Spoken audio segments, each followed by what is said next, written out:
శ్రీమాత్రే నమః. మిత్రులందరికీ శుభోదయం. ఈరోజు శ్రీ క్రోధినామ సంవత్సర మాఘ బహుళ షష్ఠి మంగళవారం. ఈరోజు స్వాతి నక్షత్రం. ఈరోజు ఫిబ్రవరి 18, 2025 తేదీ మంగళవారం.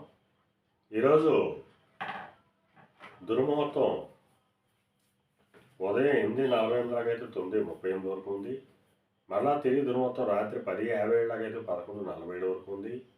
వర్జ్యం ఉదయం 11:44 లాగైతే 1:30 వరకు కూడా వర్జ్యం అవ్వడం జరిగింది.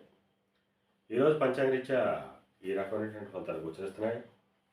అలాగే ఈరోజు నక్షత్రం అయినటువంటి స్వాతి నక్షత్రం ఎవరికి తారాబలం కుదురుతుందో మనం పరిశీలించినట్లయితే అశ్విని, కృత్తిక, మృగశిర, పునరసు, పుష్యమి, మక, ఉత్తర,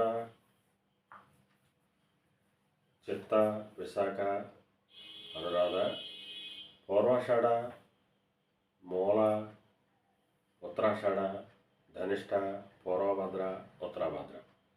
ఈ నక్షత్రంలో జన్మించినటువంటి మన మిత్రులందరికీ కూడా ఈరోజు నక్షత్రం అయినటువంటి స్వాతి అనుకూలంగా ఉంటుంది. అందువల్ల ఇప్పుడు ఎప్పుడున్నటువంటి నక్షత్ర జాతకులందరికీ ఈరోజు శుభకరంగా ఉండే అవకాశం ఉంది. అలాగే ఈరోజు షష్ఠి మంగళవారం. అలాగే ఫిబ్రవరి 18. అందువల్ల సుబ్రహ్మణ్యేశ్వర స్వామికి ఈరోజు చాలా విశిష్టమైనటువంటి రోజు. మొన్న ముందు భాగంలో శుభోదయంలో ఈ మాఘమాసంలో సంకటహర చతుర్థి వచ్చింది. అలాగే షష్ఠి మంగళవారం వస్తుంది. అలాగే శివరాత్రి, మాఘ ఆదివారం. ఈ సంవత్సరం మాఘమాసం అంతా కూడా అద్భుతమైనటువంటి శుభదినాలు మనకి ఉన్నాయని చెప్పి చెప్పడం జరిగింది. ఈరోజు షష్ఠి మంగళవారం, స్వాతి నక్షత్రం. అందువల్ల ఆ సుబ్రహ్మణ్యేశ్వర స్వామిని ఆరాధించి షష్ఠి రోజు ఏ విధంగా మనం ఆ భగవంతుడిని ఆరాధిస్తామో, ఎటువంటి నైవేద్యాలు నివేదన చేస్తామో మన ఆచారం ప్రకారం అలా చేసినట్టయితే ఆ స్వామి మనకు ఉండేటువంటి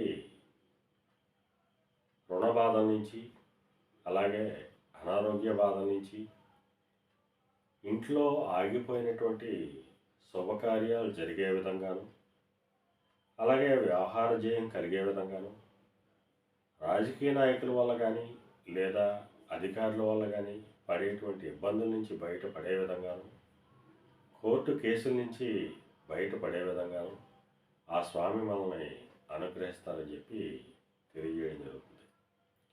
అందువల్ల మన మిత్రులందరూ కూడా ఈ షష్ఠి మంగళవారాన్ని వినియోగించుకుని ఆ స్వామి అనుగ్రహం పొంది అన్ని సమస్యలకి పరిష్కారాన్ని పొందాలని ఆ సుబ్రహ్మణ్యేశ్వర స్వామిని, షణ్ముఖుని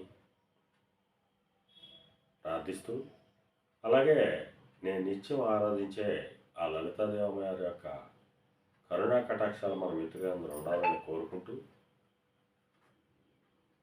మీ పెదబాబు సిద్ధాంతి గొల్లల మార్గాడు.